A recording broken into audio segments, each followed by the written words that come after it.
ప్రభుత్వ chief whip Mudunuri Prasad రాజు శంకుస్థాపనతో నరసాపురం నియోజకవర్గ ప్రజల్ని దగా చేస్తున్నారని మాజీ ఎమ్మెల్యే బండారు మాధవ్ నాయుడు ధ్వజమెత్తారు. పశ్చిమ గోదావరి జిల్లా నరసాపురం మండలం నవరసాపురం R&B రోడ్డుపై టీడీపీ శ్రేణులతో కలిసి రాస్తారోకో చేశారు. అనంతరం మాధవ్ నాయుడు మీడియాతో మాట్లాడుతూ 20 కోట్ల రూపాయలతో R&B రహదారిని అభివృద్ధి చేస్తామని 4 ఏళ్ల క్రితం ముదునూరు ప్రసాద్ రాజు శంకుస్థాపన చేశారన్నారు. నేటికి పనులు ప్రారంభానికి నోచుకోలేదని ఫైర్ అయ్యారు. ఇలా నియోజకవర్గంలో చాలా పనులకు ఆయన శంకుస్థాపన చేసి అభివృద్ధి చేశామని ప్రజల్ని నమ్మించి మభ్యపెట్టే ప్రయత్నం చేస్తున్నారని మాధవ నాయుడు మండిపడ్డారు. ఆయన దగాలను ప్రజలకు తెలియజేయాలన్న ఉద్దేశంతో ప్రతి శిలాఫలకం వద్ద పార్టీ శ్రేణులతో కలిసి ఆందోళన చేపడతామని బండారు హెచ్చరించారు. గడిచినటువంటి 5 సంవత్సరాలు వైసీపీ ప్రభుత్వం ప్రస్తుత శాసనసభ్యుల ఆధ్వర్యంలో మా నరసాపురానికి తీవ్రమైనటువంటి నష్టం, తీవ్రమైనటువంటి అన్యాయం, తీవ్రమైనటువంటి మోసం జరిగింది. అంతేకాకుండా ఏ విధమైనటువంటి అభివృద్ధి కూడా చేయకుండా ప్రతి మీటింగ్లోనూ కూడా ప్రస్తుత ఎమ్మెల్యే గారు, గౌరవ ఎమ్మెల్యే గారు నియోజకవర్గాన్ని నా భూతోన్న భవిష్యత్తు కింద అభివృద్ధి చేసేదని చెప్పేసి అబద్ధాలు ఎక్కడ కూడా సిగ్గుపడకుండా చెప్తా ఉన్నారు. ఆయన పంపించే కాకుండా ఆయన ఎక్కడ కూడా సిగ్గుపడకుండా గతంలో పరిపాలకులు ఎవరు పట్టరాలేదు, ఇప్పుడు మేము పట్టుకొచ్చి జస్ట్ రోడ్డు అవతల పంపించాం అంటే పాలకొల్లు నా సొంత నియోజకవర్గం పంపించని చెప్తా ఉన్నారు. అదేవిధంగా జిల్లా కేంద్రం దాని విషయంలో కూడా ఎక్కడ కూడా సిగ్గుపడకుండా గతంలో వాళ్ళు పట్టరాంది మేము పట్టుకొచ్చి రోడ్డు అవతలకి అంటే భీమవరానికి పంపించేసాం అని ఆయన చాలా గర్వంగా మొహాట లేకుండా చెప్తా ఉన్నారు, సిగ్గుపడకుండా కూడా చెప్తా ఉన్నారు. అంతేకాకుండా అనేక మీటింగ్లోనే ప్రజలు మభ్యపెట్టడమే కాకుండా సాక్షాత్తు పత్రికా మిత్రులకు కూడా, పత్రికా మిత్రుల యొక్క సమావేశంలో కూడా ఆయన ఏ మాత్రం సిగ్గుపడకుండా, ఏ మాత్రం మొహట పడకుండా ఆయన చెప్తా ఉన్నారు. ఆయన ఏమని చెప్తా ఉన్నారంటే ప్రగతిలో ఏమేమి శంకుస్థాపన చేసాము, ఏమేమి రోజు నేను ఎక్కడి నుంచి మాట్లాడుతున్నాను, ఏదో పదిగా నుంచే మాట్లాడుతాను.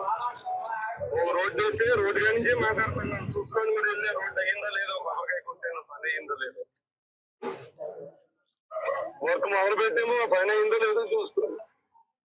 ఈ రకంగా పత్రికా మిత్రులకి పెట్టినటువంటి సమావేశంలో ఆయన చెప్పారు.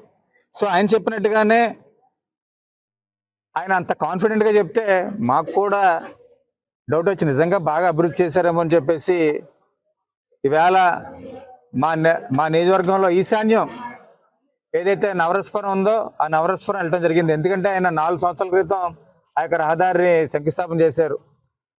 ఏదైతే 4 సంవత్సరాల క్రితం శంకుస్థాపన చేసిన ఆ రహదారికి అందరూ కూడా ఆనందించారు, ప్రజలందరూ కూడా.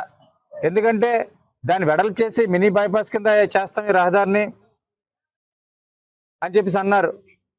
వేళ అటు నవరసపురం, పాత నవరసపురం, కొత్త నవరసపురం కాకుండా కింద ఉన్నటువంటి ఎలమంచిల మండలానికి సంబంధించినటువంటి బాడవ, ఏనువండ్లంక, కలగంపూడి, పోలవరం, చించినాడ ఆ ప్రాంతానికి వెళ్ళాలంటే షార్ట్ కట్, రాజోలు వెళ్ళాలన్నా, ఈస్ట్ గోదావరి వెళ్ళాలన్నా షార్ట్ కట్ ఉన్నటువంటి రోడ్డు అది.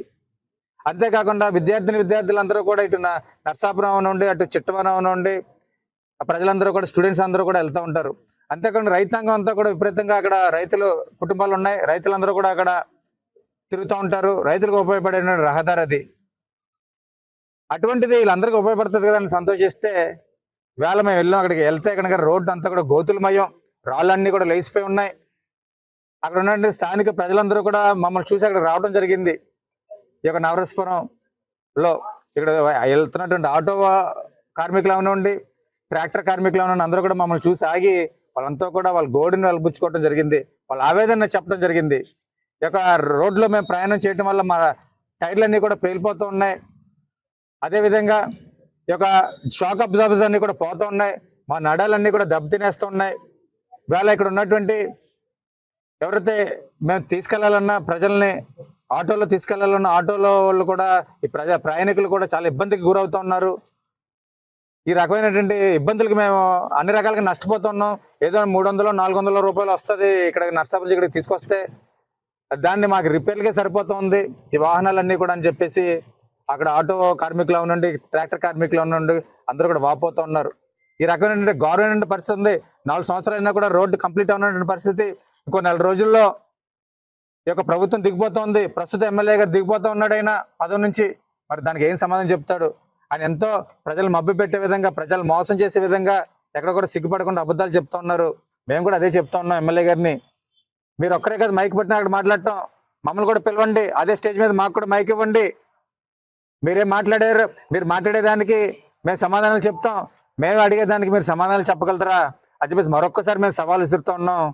మీరు దానికి మీరు ఏమాత్రం పౌరుషం ఉన్నా, ఏమాత్రం నీతి నిజాయితీ ఉన్నా మీ మాటల్లో, మీ చేతల్లో ఆ యొక్క సవాల్ స్వీకరించి ఈ యొక్క నర్సాపురం నియోజకవర్గ అభివృద్ధి మీద చర్చకి మీరు ఓపెన్గా మీరు రావాలని చెప్పేసి తెలియజేస్తున్నాం. ఇంతేకాదు ఇవాళ యొక్క నవరసపురం రోడ్డే కాదు, ఇవాళ రేపు నుంచి నియోజకవర్గంలో మీరు ఏమేమి కొబ్బరికాయలు కొట్టారో, ఏమేమి శంకుస్థాపనలు చేశారో అన్నీ కూడా రౌండ్ వేస్తాం. మీ యొక్క పురోగతిని మీకే కాదు ప్రజలందరికీ కూడా అర్థమయ్యేటట్టుగా చూపిస్తామని చెప్పేసి తెలియజేస్తా ఉన్నాం.